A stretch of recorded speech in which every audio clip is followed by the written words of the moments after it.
Today I am going to talk of blue economy for national growth. Let us understand what do we mean by national growth.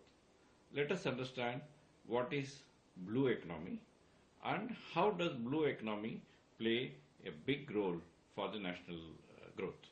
Today I will concentrate on what we call as the blue economy for national growth. What is blue economy? The blue generally is for the sky. The sky is blue more because it is with water. So anything to do with water, water-based economy is more of a blue economy. So blue economy has generally been ocean-based economy, whereas what we propose is blue economy will also include the inland waters, lakes, rivers and all other aspects of the water, including the water coming from the rain. Now, the importance of blue economy, especially for India. India has got 7,500 kilometers of the ocean belt, of the borders with the ocean, and 7,000 kilometers almost of the land-based borders. Now, these borders, which we call as seashore, forms a very important constituents. Almost more than a third of India's population is around these places, and also there are other aspects of blue economy for India. India has got more than 1,200 islands, okay, and many of them are bigger than some of the prominent islands like Singapore, whereas we hardly have not even 1 million people staying in these islands. That means not even 0.1% of India is staying in these places.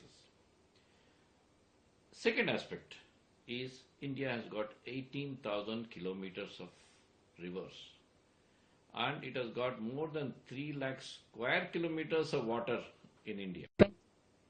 So with this brief, let us see what does blue economy mean for our national growth. Transportation in water is the cheapest. That is why more than 90% of transportation globally is through ocean.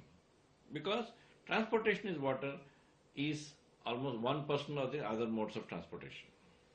Which means we are heavily spending by all other modes of transportation. So all other modes of transportation should be done only when it is absolutely necessary. Otherwise, the waterborne transportation should be the natural choice of transportation, which it is not today, especially by. Second, which is more important than even the cost, is the environment. Water-based transportation is absolutely clean and environmentally very, very friendly. Transportation, we would have the advantage of tourism automatically built in, environment being very good, costs going down, but there will be initial costs for construction. There will be huge enhancement in the manufacturing of various forms of water-based boats, water-based ships and other accessories which are required for the water-based transportation. These industries, even though India is considered to be one of the primary places where water-based transportation, India was ruling many countries in Southeast Asia because of its access to the world through water.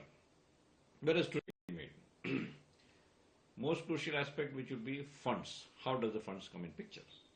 That's where this video is going to concentrate on what we call secured governance for techno-economic national growth. What do we mean by techno-economic national growth and what do we mean by secured governance?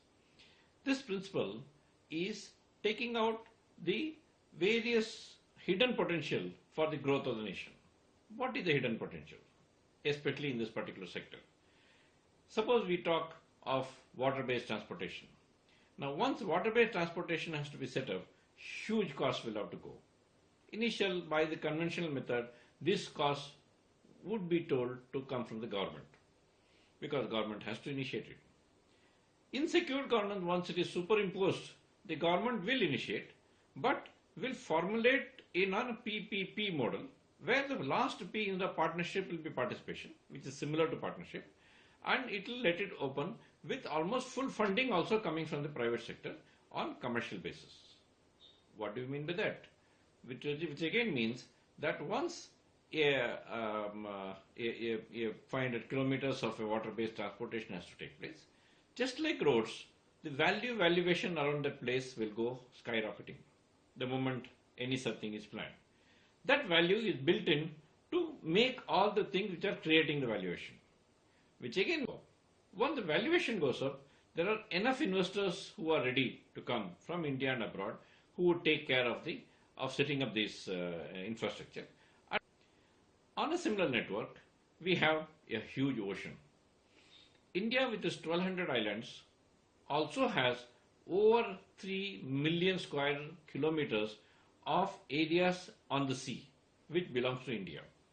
Which means for the ocean, other than fisheries, also there is deep sea mining.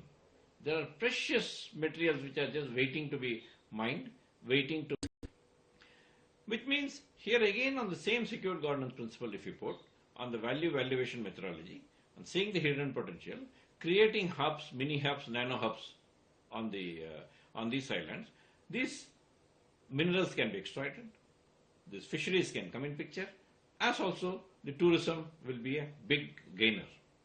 Once these are all taken in its own facets, we would find that blue economy starts off with almost a $1 trillion and it will go to multitudes above.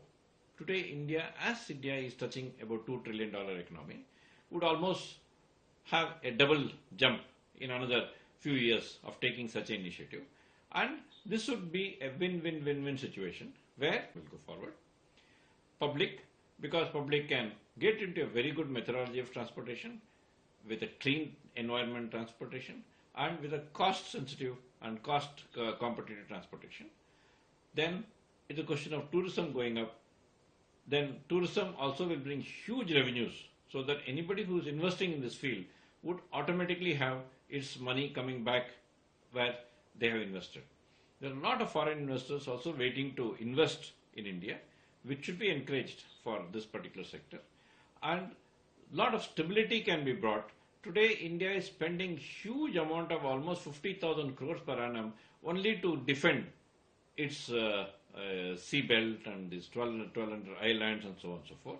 This itself would become a very cost-effective phenomena, which means they would all be live smart cities. Smart cities is small smart city of nature of even some 3 square kilometers, which is the smallest island which are lying there, to islands which are around 900 to 1200 square kilometers, which also can be taken care because they will be throbbing nations, throbbing smart cities inside the nation, which will take care of India's growth. So, blue economy would form a huge facet for India's growth, and it should be taken up with immediate priority, and it would also bring all the stakeholders its required output and required provided the inputs are given at the right time, at the right place and the right environment.